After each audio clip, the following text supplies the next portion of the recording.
खासदार ओमराजे निंबाळकर पुण्याहून धाराशिवकडे रवाना। आज मतदारसंघातील पदाधिकारी कार्यकर्त्यांसोबत चर्चा करून निर्णय घेणार।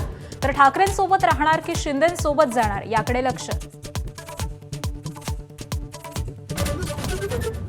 खासदार ओमराजे निंबाळकर आमच्या सोबतच, शिवसेनेतल्या सूत्रांचा एबीपी माझाकडे दावा। तर मतदारसंघात जाऊन चर्चा करून निर्णय घेणार, ओमराजेंची माहिती। उद्धव ठाकरेंचं मन मोठं फुटलेले परत आल्यास त्यांचं स्वागत। आदित्य ठाकरेंची बंडखोरांना साद।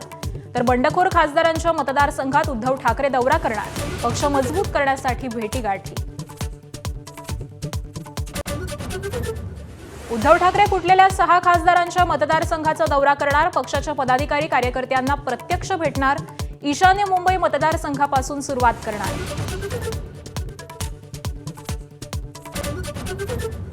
उद्यापासून राज्य विधिमंडळाचं पावसाळी अधिवेशन, दुष्काळ सदृश परिस्थिती, शेतकरी कर्जमाफी, अनुसूचित जातींच्या उपवर्गीकरणाचा मुद्दा गाजण्याची शक्यता। नीटच्या फेरपरीक्षेसाठी देशभर अभूतपूर्व सुरक्षा व्यवस्था। नौदल 5,500 केंद्रांवरती 23 लाख विद्यार्थी देणार परीक्षा। नौदल निमलष्करी दलाची घेतली जातीय मदत। प्रत्येक शहरामध्ये पोलिसांची त्रिस्तरीय सुरक्षा व्यवस्था।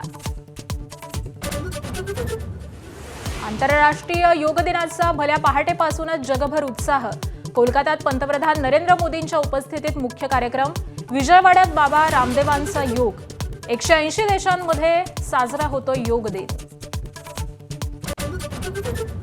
महाराष्ट्रातही अनेक शहरांमध्ये योग दिनाचा उत्साह। मुंबईमध्ये जुहू बीचवरील कार्यक्रमात मुख्यमंत्री देवेंद्र फडणवीस सहभागी।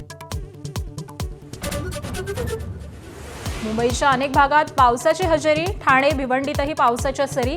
तर मुंबईसाठी आज हवामान विभागाचा येलो अलर्ट।